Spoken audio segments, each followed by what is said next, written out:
എല്ലാവർക്കും turn to success P S സിയുടെ പുതിയൊരു വീഡിയോയിലേക്ക് സ്വാഗതം. നമ്മൾ ഇന്ന് ഡിസ്കസ് ചെയ്യാൻ പോകുന്നത് ടോപ്പ് 50 കറണ്ട് അഫയേഴ്സ് ആണ്. ആദ്യത്തെ ക്വസ്റ്റ്യൻ ഇതാണ്: നാസയുടെ പുതിയ സൗരദൗത്യത്തിൻ്റെ പേരെന്താണ്? പഞ്ച് എന്ന് പറഞ്ഞാൽ polarimeter to unify the corona and heliosphere. ഇന്ത്യയുടെ സൗരദൗത്യമാണ് ഇത്, ആദിത്യ L1. നമ്മൾ ഓൾറെഡി ഇതിനെപ്പറ്റി പഠിച്ചാണ്. അതുപോലെ തന്നെ രണ്ടാമത്തെ ക്വസ്റ്റ്യൻ: കേരള സർക്കാർ ആരംഭിച്ച കെ ഹോംസ് പദ്ധതിയുടെ പ്രധാന ലക്ഷ്യം എന്താണ്? പദ്ധതിയുടെ പ്രധാന ലക്ഷ്യം എന്താണ്? താമസമില്ലാതെ ഒഴിഞ്ഞുകിടക്കുന്ന വീടുകൾ വിനോദസഞ്ചാരികൾക്ക് എന്ത് ചെയ്യുക? പ്രയോജനപ്പെടുത്താൻ. കെ ഹോംസിന്റെ ലക്ഷ്യം എന്താണ്? താമസമില്ലാതെ ഒഴിഞ്ഞുകിടക്കുന്ന വീടുകൾ വിനോദസഞ്ചാരികൾക്ക് പ്രയോജനപ്പെടുത്തുക. കേരള പോലീസ് മുതിർന്ന പൗരന്മാർക്കായി ആരംഭിച്ച ഹെൽപ്പ് ലൈൻ സേവനത്തിന്റെ പേരെന്താണ്? എന്താണ് അതിന്റെ ഉത്തരം? പ്രശാന്തി. നാലാമത്തെ ക്വസ്റ്റ്യൻ: 38ാമത് ദേശീയ ഗെയിംസിൽ കേരളത്തിന് വേണ്ടി 3 സ്വർണ്ണ മെഡലുകൾ നേടിയ നീന്തൽ താരമാരാണ്? ഉത്തരവേതാണ്? ഹർഷിത ജയറാം. അതായത് 50 metre, 100 metre, 200 metre breast stroke ഇനത്തിലാണ് ഹർഷിത ജയറാമിന് 3 സ്വർണ്ണ മെഡലുകൾ കിട്ടിയത്. അതുപോലെ തന്നെ ഓർത്തിരിക്കുക, 38ാമത് ദേശീയ ഗെയിംസിന്റെ വേദി എവിടെയാണെന്ന് വെച്ചാൽ എവിടെയാണത്? ഉത്തരാഖണ്ഡിലായിരുന്നു. 39ാമത് ദേശീയ ഗെയിംസ് 2029 മേഘാലയയിൽ വെച്ച് നടക്കും. വേദി ഏതാണ്? മേഘാലയ. അഞ്ചാമത്തെ ക്വസ്റ്റ്യൻ: ഏത് സംസ്ഥാനമാണ് വാട്സപ്പിലൂടെ സർക്കാർ സേവനങ്ങൾ നൽകുന്ന പദ്ധതി ആരംഭിച്ചത്? ഏതാണ്? ആന്ധ്രാപ്രദേശാണ്. ആന്ധ്രാപ്രദേശ് മുഖ്യമന്ത്രിയുടെ പേരെന്താണ്? ചന്ദ്രബാബു നായിഡു. അദ്ദേഹത്തിന്റെ പാർട്ടിയാണ് TDP, തെലുങ്ക് ദേശം പാർട്ടി. ആറാമത്തെ ക്വസ്റ്റ്യൻ: കുഷ്ഠരോഗ നിർമ്മാർജ്ജനത്തിനായി കേരള ആരോഗ്യ വകുപ്പ് നടത്തുന്ന ക്യാമ്പയിന്റെ പേരെന്താണ്? എന്താണ്? അശ്വമേധം 6.0. 2025 ഫെബ്രുവരിയിൽ രാജിവെച്ച മണിപ്പൂർ മുഖ്യമന്ത്രി ആരാണ്? ഉത്തരം? N ബീരേൻ സിംഗ് ആണ്. അതുപോലെ തന്നെ 2025 ഫെബ്രുവരിയിൽ അതിനെ തുടർന്ന് എന്ത് ചെയ്തു? ഈ പറഞ്ഞ മണിപ്പൂരിൽ രാഷ്ട്രപതി ഭരണം പ്രഖ്യാപിച്ചു. അപ്പോൾ ഇന്ത്യയിൽ ഏറ്റവും കൂടുതൽ തവണ രാഷ്ട്രപതി ഭരണം പ്രഖ്യാപിക്കുന്ന സംസ്ഥാനമായിട്ട് ഏത് മാറി? മണിപ്പൂർ മാറി. മുൻപ് മണിപ്പൂരും ഉത്തർപ്രദേശും ആയിരുന്നു. അപ്പോൾ വീണ്ടും മണിപ്പൂരിൽ രാഷ്ട്രപതി ഭരണം വന്നതോടുകൂടി ഏറ്റവും കൂടുതൽ തവണ രാഷ്ട്രപതി ഭരണം പ്രഖ്യാപിക്കുന്ന സംസ്ഥാനമാണ് ഏത്? മണിപ്പൂർ. അപ്പോൾ രാഷ്ട്രപതി ഭരണം പ്രഖ്യാപിക്കുന്ന ആർട്ടിക്കിൾ 356 പ്രകാരമാണ്. അതുപോലെ തന്നെ ഈ രാഷ്ട്രപതി ഭരണം പ്രഖ്യാപിക്കുന്ന സംസ്ഥാനങ്ങളിൽ കേന്ദ്രത്തിന് വേണ്ടി ഭരണം നടത്തുന്നവരായിരിക്കും ഗവർണറായിരിക്കും. നിലവിലെ മണിപ്പൂർ ഗവർണറാണ് ആര്? അജയ് കുമാർ ബെല്ല. അടുത്ത ക്വസ്റ്റ്യൻ: അടുത്തിടെ പ്ലാസ്റ്റിക് മാലിന്യ ഇറക്കുമതി നിർത്തലാക്കിയ രാജ്യം ഏതാണ്? ഏതാണ്? അത് തായ്ലൻഡ് ആണ്. ഏതാണ്? തായ്ലൻഡ്. ഒമ്പതാമത്തെ ക്വസ്റ്റ്യൻ: ഹെലികോപ്റ്റർ അപകടത്തിൽ മരണമടഞ്ഞ ഇബ്രാഹിം റൈസി ഏത് രാജ്യത്തിന്റെ പ്രസിഡന്റ് ആയിരുന്നു? നല്ലൊരു ക്വസ്റ്റ്യൻ ആണ്. ഏതാണ്? ഇറാൻ ആണ്. ഉത്തരം ഏതാണ്? ഇറാന്റെ പ്രസിഡന്റ് ആയിരുന്നു ഇബ്രാഹിം റൈസി. പത്താമത്തെ ക്വസ്റ്റ്യൻ: ഒരു രാജ്യം ഒരു തെരഞ്ഞെടുപ്പ്, 1 നേഷൻ 1 ഇലക്ഷൻ എന്ന നിർദ്ദേശം പഠിക്കാൻ കേന്ദ്ര കമ്മിറ്റി നിയോഗിച്ച സമിതിയുടെ അധ്യക്ഷൻ ആരാണ്? രാംനാഥ് കോവിന്ദാണ്. ഇന്ത്യയുടെ 14ാമത്തെ രാഷ്ട്രപതിയായിരുന്ന രാംനാഥ് കോവിന്ദാണ് ഈ സമിതിയുടെ അധ്യക്ഷൻ. ഇന്ത്യയിലെ ആദ്യത്തെ അണ്ടർ വാട്ടർ മെട്രോ നിലവിൽ വന്ന നഗരം? എവിടെയാണ് നിലവിൽ വന്നത്? കൊൽക്കത്തയിലാണ്. ഇന്ത്യയിലെ ആദ്യത്തെ വാട്ടർ മെട്രോ എവിടെയാണെന്ന് വന്നു വെച്ചാൽ ഇന്ത്യയിലെ ആദ്യത്തെ വാട്ടർ മെട്രോ എവിടെയാണത്? കൊച്ചി വാട്ടർ മെട്രോ ആണ്. ഇന്ത്യയിലെ ആദ്യത്തെ അണ്ടർ വാട്ടർ മെട്രോ കൊൽക്കത്തയിലാണ് നിലവിൽ വന്നത്. മനുഷ്യനെ വീണ്ടും ചന്ദ്രനിൽ എത്തിക്കുന്ന നാസയുടെ ദൗത്യമാണ്. മനുഷ്യനെ ചന്ദ്രനിൽ എത്തിക്കാനുള്ള നാസയുടെ ദൗത്യത്തിന്റെ പേരെന്താണ്? ആർടെമിസ് ആണ്. എന്താണ്? ആർടെമിസ്. നിലവിലെ കേരള ഗവർണറാണ് ആര്? രാജേന്ദ്ര വിശ്വനാഥ് അർലേക്കർ. 23ാമത് കേരള ഗവർണറാണ് ആര്? രാജേന്ദ്ര വിശ്വനാഥ് അർലേക്കർ. തൊട്ടുമുമ്പ് ബീഹാറിന്റെ ഗവർണറായിരുന്നു അദ്ദേഹം. അതുപോലെ തന്നെ 23ാമത്തെ കേരള ഗവർണർ രാജേന്ദ്ര വിശ്വനാഥ് അർലേക്കർ. അതിന് തൊട്ടുമുമ്പ് 22ാമത്തെ ഗവർണറായിരുന്നു ആരിഫ് മുഹമ്മദ് ഖാൻ. 21 ആരായിരുന്നു? P സദാശിവായിരുന്നു. 20ാമത്തെ ഒരു വനിതയായിരുന്നു. ആരാണ്? ഷീല ദീക്ഷിത് ആയിരുന്നു. 14ാമത്തെ ക്വസ്റ്റ്യൻ: 2025 ലോക കാലാവസ്ഥാ ദിനത്തിന്റെ പ്രമേയം എന്താണ്? Closing the yearly warning gap together. അതുപോലെ തന്നെ ഇതിന്റെ എന്നാണ് ലോക കാലാവസ്ഥ എന്ന് ചോദിച്ചാൽ മാർച്ച് 23 ആണ്. 15ാമത്തെ ക്വസ്റ്റ്യൻ: ദേശീയ മനുഷ്യാവകാശ കമ്മീഷന്റെ അധ്യക്ഷൻ ആരാണ്? ജസ്റ്റിസ് രാമസുബ്രഹ്മണ്യനാണ്. അതായത് തൊട്ട് മുമ്പുണ്ടായിരുന്ന അരുൺകുമാർ മിശ്ര മാറി. അതിനുശേഷം വന്ന ആളാണ് ജസ്റ്റിസ് ബി രാമസുബ്രഹ്മണ്യൻ. അതുപോലെ തന്നെ കഴിഞ്ഞ ഈ പറഞ്ഞ എക്സൈസിൻ്റെ എക്സാമിനൊക്കെ ചോദിച്ചൊരു ക്വസ്റ്റ്യനാണ്, അന്താരാഷ്ട്ര ഒളിമ്പിക് കമ്മിറ്റി പ്രസിഡന്റായ ആദ്യത്തെ വനിതയാണ്. അതായത് നിലവിലെ IOCയുടെ പ്രസിഡന്റാണ് ആര്? Kirsty Coventry. ആരാണ്? Kirsty Coventry. ആദ്യത്തെ വനിതയാണ്. അതുപോലെ തന്നെ ആദ്യത്തെ ആഫ്രിക്കൻ വംശജയാണ്. അതുപോലെ തന്നെ രാജ്യം ഏതാണ്? സിംബാബ്വേക്കാരിയാണ്. ആദ്യത്തെ സിംബാബ്വേക്കാരിയാണ്. ഈ 3 പോയിന്റുകൾ കൊടുത്തിരിക്കുക. തൊട്ട് മുമ്പുണ്ടായിരുന്ന IOCൻ്റെ പ്രസിഡന്റ് ആയിരുന്നു അല്ലെങ്കിൽ അധ്യക്ഷനായിരുന്നു ആര്? തോമസ് ബാച്ച് അല്ലെ. IOC നിലവിൽ വന്ന 1894 ജൂൺ 23 അതുകൊണ്ടാണ് ജൂൺ 23 ലോക ഒളിമ്പിക്സ് ദിനമായിട്ടൊക്കെ ആചരിക്കുന്നത്. IOCയുടെ ആസ്ഥാനം സ്വിറ്റ്സർലൻഡിലെ ലൊസൈൻ ആണ്. 17ാമത്തെ ക്വസ്റ്റ്യൻ, 2024 59ാമത് ജ്ഞാനപീഠ പുരസ്കാരം നേടിയത് ആരാണ്? ഉത്തരം? വിനോദ് കുമാർ ശുക്ല. ആരാണ്? വിനോദ് കുമാർ ശുക്ലയാണ്. അതുപോലെ തന്നെ 2023 കിട്ടിയ 2 പേർക്ക് ഉണ്ടായിരുന്നു. ആരൊക്കെയാണ്? ഗുൽസാർ, ഉറുദു കവിയായിട്ടുള്ള ഗുൽസാറും അതുപോലെ തന്നെ എന്താണ് സംസ്കൃത കവിയായിട്ടുള്ള ആരാണ്? രാംഭദ്രാചാര്യാണ്. അതിനു മുമ്പ് 2021 കിട്ടിയ കൊങ്ങിണി സാഹിത്യകാരനായിട്ടുള്ള ആരാണ്? ദാമോദർ മോസോ ആണ്. ദാമോദർ മോസോ ആണ്. ഇതൊന്നും ഓർത്തിരിക്കുക. അടുത്ത ക്വസ്റ്റ്യൻ, 2024 എന്ത് അന്താരാഷ്ട്ര വർഷമായിട്ടാണ് UN ആഘോഷിക്കുന്നത്? എന്ത് അന്താരാഷ്ട്ര വർഷമായിട്ടാണ്? അന്താരാഷ്ട്ര ഒട്ടക വർഷമാണ്. 19ാമത്തെ ക്വസ്റ്റ്യൻ, ഇന്ത്യയിലെ ഏറ്റവും വേഗത കൂടിയ സൂപ്പർ കമ്പ്യൂട്ടർ ഏതാണ്? ഇത് ഓൾറെഡി എക്സാമിന് ചോദിച്ചൊരു ക്വസ്റ്റ്യനാണ്. ഐരാവത്. ഏതാണ്? ഐരാവത്. 2024 എൽനിനോ പ്രതിഭാസത്തെ തുടർന്നുണ്ടായ വരൾച്ചയെ ദേശീയ ദുരന്തമായി പ്രഖ്യാപിച്ച രാജ്യമാണ്. 2024 എൽനിനോ പ്രതിഭാസത്തെ തുടർന്നുണ്ടായ വരൾച്ചയെ ദേശീയ ദുരന്തമായി പ്രഖ്യാപിച്ച രാജ്യം ഏതാണെന്ന് ചോദിച്ചതാണ് സിംബാബ്വേയാണ്. ഏതാണ്? സിംബാബ്വേയാണ്. 21ാമത്തെ ക്വസ്റ്റ്യൻ, 2024 ഒക്ടോബർ നിലവിൽ വന്ന ബഷീർ മ്യൂസിയം ആൻഡ് റീഡിംഗ് റൂമിന് നൽകിയ പേരെന്താണ്? മതിലുകളാണ് അല്ലേ. മതിലുകൾ. അതായത് മതിലുകൾ എന്ന് പറഞ്ഞാൽ ബഷീറിൻ്റെ ഒരു നോവലാണ് മതിലുകൾ അല്ലേ. അതുപോലെ മതിലുകൾ എന്ന് പറഞ്ഞാൽ മമ്മൂട്ടിക്ക് ദേശീയ ചലച്ചിത്ര അവാർഡ് കിട്ടിയ മികച്ച നടനുള്ള ദേശീയ ചലച്ചിത്ര അവാർഡ് ലഭിച്ച സിനിമയും കൂടിയാണ് ഇത് മതിലുകൾ അല്ലേ. മതിലുകൾ എന്ന് പറഞ്ഞ സിനിമ സംവിധാനം ചെയ്ത ആരാണ്? അടൂർ ഗോപാലകൃഷ്ണൻ. ആരാണ്? അടൂർ ഗോപാലകൃഷ്ണൻ. 22ാമത്തെ ക്വസ്റ്റ്യൻ, സംസ്ഥാനത്തെ വൃദ്ധസദനങ്ങൾക്ക് നൽകിയ പുതിയ പേരെന്താണ്? സ്നേഹാലയം. എന്താണ്? സ്നേഹാലയം. 23ാമത്തെ ക്വസ്റ്റ്യൻ, 2025 ഫെബ്രുവരിയിൽ അന്തരിച്ച പച്ച മനുഷ്യൻ എന്നറിയപ്പെടുന്ന പരിസ്ഥിതി പ്രവർത്തകൻ ആരാണ്? കല്ലൂർ ബാലൻ. ആരാണ്? കല്ലൂർ ബാലൻ. 24ാമത്തെ ക്വസ്റ്റ്യൻ, സൂര്യൻ്റെ അന്തരീക്ഷത്തിലെ ഏറ്റവും പുറമെയുള്ളതും ചൂടേറിയതുമായ പ്രഭാവലയത്തെക്കുറിച്ച് പഠിക്കാനുള്ള യൂറോപ്യൻ ബഹിരാകാശ ഏജൻസി അല്ലെ യൂറോപ്യൻ സ്പേസ് ഏജൻസിയുടെ ദൗത്യത്തിൻ്റെ പേരെന്താണ്? പ്രോബ 3 ആണ്. എന്താണ്? പ്രോബ 3. രാജ്യസഭയിലേക്ക് നാമനിർദ്ദേശം ചെയ്യപ്പെട്ട ആദ്യത്തെ മലയാളിയായ വനിതാ കായിക താരം ആരാണ്? അത് PT ഉഷയാണ് അല്ലേ. IOCൻ്റെ പ്രസിഡന്റൊക്കെയാണ് ആര്? PT ഉഷ. അതുപോലെ തന്നെ ഈ പറഞ്ഞ രാജ്യസഭയുടെ അധ്യക്ഷ സ്ഥാനം വഹിച്ച എന്താണ് ആദ്യത്തെ മലയാളിയായിട്ടുള്ള വനിതയാണ് ആരെന്ന് പറഞ്ഞാൽ PT ഉഷ എന്ന് പറഞ്ഞാൽ. അതായത് ഈ പറഞ്ഞ രാജ്യസഭയിൽ എന്താണ് വൈസ് പ്രസിഡന്റാണ് പൊതുവെ അധ്യക്ഷൻ വരിക. അതേപോലെ ഡെപ്യൂട്ടി സ്പീക്കർ. ഇവരുടെ അഭാവത്തിൽ എന്ത് ചെയ്യും? അംഗങ്ങൾ ഒരാൾ എന്ത് ചെയ്യും? ഒരു പ്രസിഡന്റായിട്ട് തിരഞ്ഞെടുക്കും. അങ്ങനെ അധ്യക്ഷ സ്ഥാനം വഹിച്ച ആദ്യത്തെ വ്യക്തിയാണ് ആരെന്ന് പറഞ്ഞാൽ PT ഉഷ എന്ന് പറഞ്ഞാൽ. ഓക്കെ. 2025 ജനുവരിയിൽ ബ്രിക്സിൽ അംഗത്വം നേടിയ രാജ്യം ഏതാണ്? 2025 ജനുവരിയിൽ ബ്രിക്സിൽ പുതുതായിട്ട് അംഗത്വം നേടിയ രാജ്യമാണ് ഏതെന്ന് പറഞ്ഞാൽ ഇന്തോനേഷ്യ. ഏതാണ്? ഇന്തോനേഷ്യ.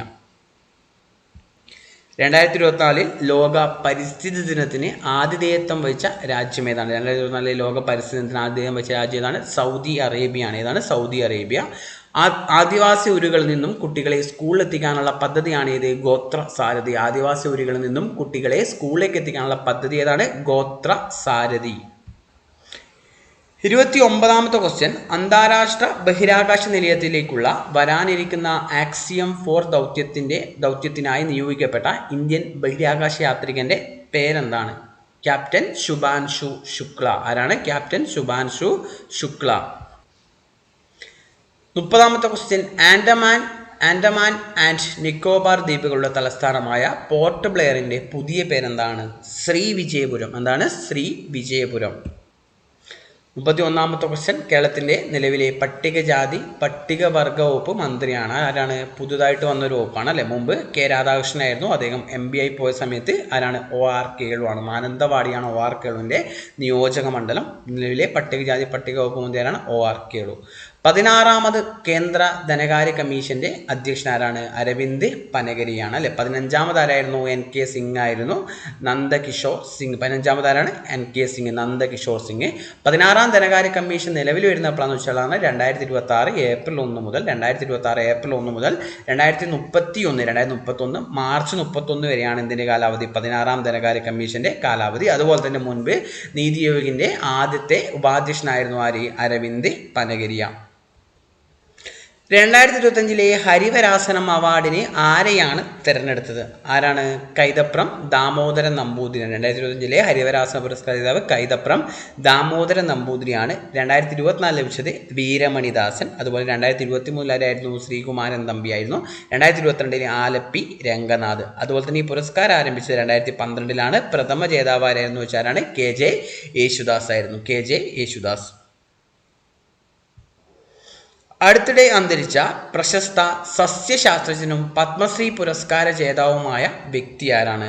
കാട്ടുങ്ങൽ സുബ്രഹ്മണ്യൻ മണിലാൽ. നമ്മൾ KS മണിലാൽ എന്ന് പറഞ്ഞ് പഠിച്ചിട്ടുണ്ടാവും. എവിടെയാണ് പഠിച്ചത്? അതായത് ഈ ഹോർത്തൂസ് മലബാറിക്കസ്, അതായത് നമ്മുടെ ഈ പറഞ്ഞ ഡച്ചുകാരുടെ പ്രസിദ്ധീകരണമായിട്ടുള്ള ഹോർത്തൂസ് മലബാറിക്കസ് അദ്ദേഹം എന്ത് ചെയ്തിട്ടുണ്ട്? ഇംഗ്ലീഷിലേക്കും മലയാളത്തിലേക്കും വിവർത്തനം ചെയ്ത വ്യക്തി. ഹോർത്തൂസ് മലബാറിക്കസ് മലയാളത്തിലേക്കും ഇംഗ്ലീഷിലേക്കും വിവർത്തനം ചെയ്ത വ്യക്തിയാണ് ആര്? ഈ പറഞ്ഞ KS മണിലാൽ. അതുപോലെ തന്നെ അദ്ദേഹത്തിന് പത്മശ്രീ ലഭിച്ച വർഷം ഏതാണ്? 2020 അദ്ദേഹത്തിന് എന്ത് ലഭിച്ചത്? പത്മശ്രീ പുരസ്കാരം ലഭിച്ചത്. 2024 ICC വനിതാ ഏകദിന ക്രിക്കറ്റ് ഓഫ് ദി ഇയർ പുരസ്കാരം നേടിയ വ്യക്തി ആരാണ്? ICC വനിതാ ഏകദിന ക്രിക്കറ്റ് ഓഫ് ദി ഇയർ പുരസ്കാരം നേടിയതാരാണ്?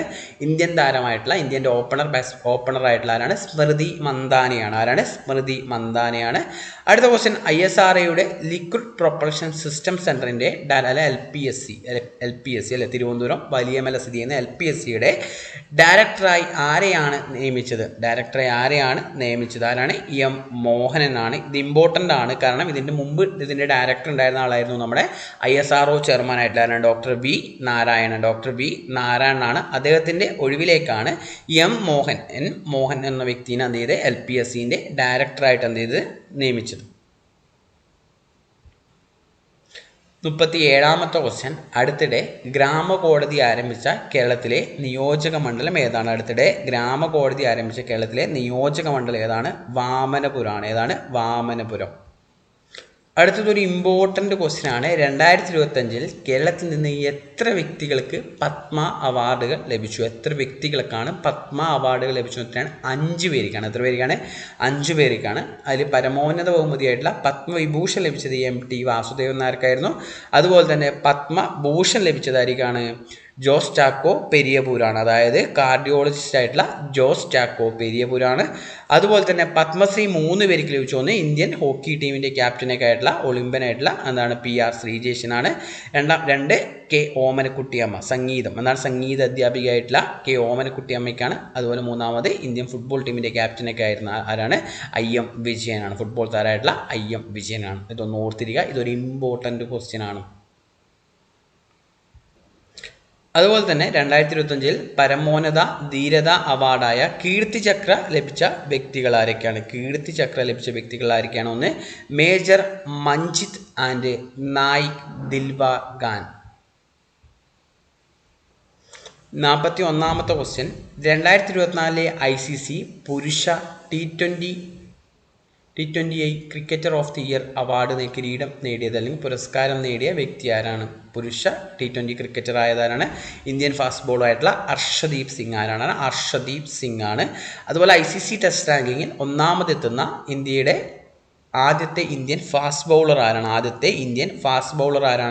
അത് ജസ്പ്രീത് ബുംറയാണ്. ആരാണ്? ജസ്പ്രീത് ബുംറയാണ്. ഇതുവരെ ഒരു ഇന്ത്യൻ ഫാസ്റ്റ് ബൗളർ എന്ത് ചെയ്തിട്ടില്ല? ICC ടെസ്റ്റ് റാങ്കിൽ എന്ത് ചെയ്തിട്ടില്ല? 1ാം റാങ്കിൽ എത്തിയിട്ടില്ല. മുമ്പ് 2ാം റാങ്കിൽ എത്തിയ കപിൽ ദേവിൻ്റെയാണ് ഇതിനു മുമ്പുള്ള മികച്ച റാങ്കിങ് എന്ന് പറഞ്ഞാൽ. അതൊന്ന് ഓർത്തിരിക്കുക. നെക്സ്റ്റ് ക്വസ്റ്റ്യൻ, മുൻ രാഷ്ട്രപതി പ്രണബ് മുഖർജിയുടെ സ്മാരകം നിർമ്മിക്കപ്പെടുന്നത് എവിടെയാണ്? മുൻ രാഷ്ട്രപതിയായിട്ടുള്ള പ്രണബ് മുഖർജിയുടെ സ്മാരകം നിർമ്മിക്കപ്പെടുന്നത് എവിടെയാണ്? അത് രാജ്ഘട്ടിലാണ്. ന്യൂഡൽഹിയിലുള്ള രാജ്ഘട്ടിലാണ് എന്ത് ചെയ്യുന്നത്? രാജ്ഘട്ടിൽ ഏത് നദീതീരത്താണെന്ന് വെച്ചാൽ യമുനാ നദീതീരത്താണ് എന്ത് ചെയ്യുന്നത്? ഈ പറഞ്ഞ സ്മാരകം ആരുടെ? പ്രണബ് മുഖർജിയുടെ സ്മാരകം എന്ത് ചെയ്യുന്നത്? നിർമ്മിക്കാൻ പദ്ധതിയിടുന്നത്. 44ാമത്തെ ക്വസ്റ്റ്യൻ, യുണൈറ്റഡ് സ്റ്റേറ്റ്സിൻ്റെ 50ാമത്തെ വൈസ് പ്രസിഡന്റ് അല്ലെങ്കിൽ നിലവിലെ 50ാമത്തെ എന്ന് ഓർത്തിരിക്കുക. നിലവിലെ വൈസ് പ്രസിഡന്റ് എത്രാമത്തെയാണ്? 50ാമത്തെയാണ്. ആരാണ്? JD വാൻസ് ആണ്. ആരാണ്? JD വാൻസ് ആണ്. 40 വയസ്സാണ് അദ്ദേഹത്തിൻ്റെ പ്രായം. അതായത് അമേരിക്കയുടെ ഈ പറഞ്ഞ വൈസ് പ്രസിഡന്റ് ആവുന്ന പ്രായം കുറഞ്ഞ വ്യക്തികളിൽ മൂന്നാമത്തെ ആളാണ്. മൂന്നാമത്തെ പ്രായം കുറഞ്ഞ വ്യക്തിയാണ് ആര് എന്ന് പറഞ്ഞാൽ JD വാൻസ് അല്ലേ. അതുപോലെ 49ാമത്തെ ആരായിരുന്നു? ഹിലാരി ക്ലിന്റൺ ആയിരുന്നു അല്ലേ. അതുപോലെ തന്നെ അമേരിക്കേൻ്റെ 47ാമത്തെ പ്രസിഡന്റ് ആയിട്ടാണ് ആര് വന്നത്? ഡൊണാൾഡ് ട്രംപ് വന്നതെന്ന് ഓർത്തിരിക്കുക. ഓക്കെ. ഇന്ത്യയിലെ ആദ്യ മൃഗാവകാശ സംഘടനയായ പീപ്പിൾസ് ഫോർ ആനിമൽസ് അല്ലെങ്കിൽ PFA എന്ന് പറയും. എന്താണ് PFA? മേനകാ ഗാന്ധിക്കൊപ്പം സ്ഥാപിച്ച വ്യക്തി ആരാണ്? മേനകാ ഗാന്ധിക്കൊപ്പം സ്ഥാപിച്ച വ്യക്തി ആരാണെന്ന് ചോദിച്ചാലാണ്. അദ്ദേഹം ഈയിടയ്ക്ക് അന്തരിച്ചു. ആരാണത്? 2025 ജനുവരിയിൽ അദ്ദേഹം അന്തരിച്ചു. ആരാണ്? പ്രീതിഷ് നന്ദി. ആരാണ്? പ്രീതിഷ് നന്ദി. അതേപോലെ തന്നെ ഈ PFAയുടെ ഇപ്പോഴത്തെ ചെയർപേഴ്സൺ ആണ് ആരെന്ന് പറഞ്ഞാൽ മേനകാ ഗാന്ധി എന്ന് പറഞ്ഞാൽ. അപ്പോൾ ഇതൊന്ന് ഓർത്തിരിക്കുക. പ്രീതിഷ് നന്ദി, മേനകാ ഗാന്ധിയും പ്രീതിഷ് നന്ദിയും കൂടിയാണ് എന്ത് ചെയ്തത്? ഈ പറഞ്ഞ പീപ്പിൾസ് ഫോർ ആനിമൽസ് എന്ന് പറയുന്ന സംഘടന എന്ത് ചെയ്തത്? സ്ഥാപിച്ചത്. 2025 ഏറ്റവും വിശുദ്ധമായ മഹാകുംഭമേള എവിടെയാണ് നടക്കുന്നത്? എവിടെയാണ്? അത് പ്രയാഗ്രാജിലാണ്. ഉത്തർപ്രദേശിലെ പ്രയാഗ്രാജിലാണ് നടന്നത്. 2025 ജനുവരി 13 മുതൽ ഫെബ്രുവരി 26 വരെയായിരുന്നു ഇത് നടന്നത്, മഹാകുംഭമേള നടന്നത്. അതൊന്ന് ഓർത്തിരിക്കുക. അതുപോലെ തന്നെ ഇവിടെ ഓർത്തിരിക്കുക, ഇന്ത്യയിൽ കുംഭമേള നടക്കുന്നത് പ്രധാനമായിട്ടും 4 വേദികളിലാണ്, 4 സ്ഥലങ്ങളിലാണ്. ഒന്ന് ഉത്തരാഖണ്ഡിലെ ഹരിദ്വാറാണ്, ഗംഗാ നദീ തീരത്താണത്. അതുപോലെ തന്നെ പ്രയാഗ്രാജ് ഉത്തർപ്രദേശ് ത്രിവേണി സംഗമമാണ്. ഗംഗ, യമുന, സരസ്വതി നദികളുടെ സംഗമ സ്ഥാനമാണ് ത്രിവേണി സംഗമം. അതുപോലെ തന്നെ മൂന്നാമത്തെ വേദി എവിടെയാണ്? ഉജ്ജയിനി മധ്യപ്രദേശ് ക്ഷിപ്ര നദീ തീരത്താണ്. ഇതാണ് ക്ഷിപ്ര നദിയാണ്. അതുപോലെ തന്നെ നാസിക് മഹാരാഷ്ട്ര ഗോദാവരി നദീതീരം. നാസിക് മഹാരാഷ്ട്ര ഗോദാവരി നദീതീരം. ഇതൊന്ന് പഠിച്ചു നോക്കുക. ഈ പറഞ്ഞ വേദികളും അവ നടക്കുന്ന വേദികളും നദീതീരങ്ങളും ഏത് സംസ്ഥാനത്താണെന്നുള്ള കാര്യം എന്ത് ചെയ്യുക? നന്നായിട്ട് പഠിച്ചു വെക്കാം. 2025 രാജ്യാന്തര ജാവലിൻ ത്രോ മത്സരത്തിൻ്റെ വേദി എവിടെയാണെന്ന് വെച്ചാൽ എവിടെയാണ്? ഇന്ത്യയാണ് അല്ലേ. നമുക്ക് ജാവലിൻ ത്രോ എന്ന് പറയുമ്പോൾ നമുക്ക് ഓർമ്മ വരുന്നത് നീരജ് ചോപ്രയ്ക്ക് ആയിരിക്കും. നീരജ് ചോപ്രയ്ക്ക് ഒളിമ്പിക്സിൽ എന്ത് കിട്ടിയിട്ടുണ്ടായിരുന്നു? സ്വർണം കിട്ടിയിട്ടുണ്ടായിരുന്നു. 2021 ഓഗസ്റ്റ് 7 അതുകൊണ്ട് ഓഗസ്റ്റ് 7 ഇന്ത്യയിൽ ദേശീയ ജാവലിൻ ത്രോ ദിനമായിട്ടാണ് എന്ത് ചെയ്യുന്നത്? ആചരിക്കുന്നത്. അതുപോലെ തന്നെ 48ാമത്തെ ക്വസ്റ്റ്യൻ, ദേശീയ മഞ്ഞൾ ബോർഡിൻ്റെ, നാഷണൽ ടർമറിക് ബോർഡിൻ്റെ ആസ്ഥാനം എവിടെയാണ്? ആസ്ഥാനം എവിടെയാണെന്ന് വെച്ചാൽ എവിടെയാണ് ആസ്ഥാനം വരിക? എവിടെയാണ്? നിസാമാബാദാണ്. എവിടെയാണ്? നിസാമാബാദ്. ഓർത്തിരിക്കുക, നിസാമാബാദാണ്. അതുപോലെ തന്നെ ആദ്യത്തെ മേധാവി എന്ന് പറഞ്ഞാൽ ആരായിരിക്കും? പല്ലേ ഗംഗ. ആരാണ്? പല്ലേ ഗംഗ റെഡ്ഡി. ആരാണ്? പല്ലേ ഗംഗ റെഡ്ഡി. ഓർത്തിരിക്കുക. ദേശീയ മഞ്ഞൾ ബോർഡിൻ്റെ ആസ്ഥാനം നിസാമാബാദാണ്. ഇതിൻ്റെ ആദ്യത്തെ മേധാവി എന്ന് പറഞ്ഞാൽ ആരാണ്? പല്ലേ ഗംഗ റെഡ്ഡിയാണ്. 49ാമത്തെ ക്വസ്റ്റ്യൻ, 2025 ജനുവരി 15 രാജ്കോട്ടിൽ ഏത് ടീമിനെതിരെ നടന്ന ഏകദിന മത്സരത്തിലാണ് ഇന്ത്യൻ വനിതാ ക്രിക്കറ്റ് ടീം അവരുടെ ഏറ്റവും ഉയർന്ന സ്കോറായ 435 റൺസ് നേടിയത്? 435 റൺസ് നേടിയത് ഏതാണ്? അയർലൻഡിനെതിരെയാണ്. ഏതാണ്? അയർലൻഡിനെതിരെയാണ്. അതൊന്ന് ഓർത്തിരിക്കുക. അയർലൻഡിനെതിരെയാണ്. അതായത് ആദ്യമായിട്ടാണ് വനിതാ ഏകദിന ക്രിക്കറ്റ് ചാമ്പ്യൻ 400 കൂടുതൽ റൺസ് നേടുന്ന മൂന്നാമത്തെ ടീമായിട്ടാണ് ഇന്ത്യ ഇതോടുകൂടി മാറിയത്. അതുപോലെ തന്നെ ഈ മത്സരത്തിൽ അയർലൻഡിനെതിരെ സ്മൃതി മന്ദാനയും പ്രീതിക റാവലും ഇന്ത്യയുടെ സെഞ്ചുറി നേടിയിട്ടുണ്ട്. അതൊന്ന് ഓർത്തിരിക്കുക. അപ്പോൾ ഇതൊന്ന് ഓർത്തിരിക്കുക. ഈ മത്സരത്തിൽ ഇന്ത്യ 304 റൺസിനാണ് 304 റൺസിനാണ് ഇന്ത്യ ജയിച്ചത്. വേദി എവിടെയാണ്? രാജ്കോട്ടാന്ന് ഓർത്തിരിക്കുക. രാജ്കോട്ടാന്ന് ഓർത്തിരിക്കുക. ഓക്കെ. 50ാമത്തെ ക്വസ്റ്റ്യൻ, 2024-25 സാമ്പത്തിക സർവേ പ്രകാരം 2026 സാമ്പത്തിക വർഷത്തിൽ ഇന്ത്യയുടെ യഥാർത്ഥ മൊത്ത ആഭ്യന്തര ഉൽപ്പാദന വളർച്ച, അതായത് GDP വളർച്ച, GDP വളർച്ച എത്രയാണ് പ്രതീക്ഷിക്കുന്നത്? എത്രയാണ്? 6.3 മുതൽ 6.8% വരെയാണ്. എത്രയാണ്? 6.3 മുതൽ 6.8% വരെയാണ്. നിങ്ങൾ ആദ്യമായിട്ടാണ് ഈ ചാനൽ കാണുന്നുണ്ടെങ്കിൽ ഈ വീഡിയോ ഇഷ്ടമായെങ്കിൽ ചാനൽ എന്ത് ചെയ്യുക? ഒന്ന് സബ്സ്ക്രൈബ് ചെയ്യുക. അതുപോലെ തന്നെ നിങ്ങൾ അഭിപ്രായങ്ങളും കാര്യങ്ങളും എന്ത് ചെയ്യുക? കമൻറ്റ് ചെയ്യുക. അതുപോലെ തന്നെ ഇതിൻ്റെ നോട്ട്സിനായിട്ട് എന്ത് ചെയ്യുക? നിങ്ങൾ ടെലിഗ്രാം ചാനൽ, നമ്മളൊരു ടെലിഗ്രാം ചാനലുണ്ട്, അതിൻ്റെ പേര് ടേൺ ടു സക്സസ് എന്നാണ്. അതിൻ്റെ ലിങ്ക് ഡിസ്ക്രിപ്ഷൻ ബോക്സിൽ കൊടുത്തിട്ടുണ്ട്.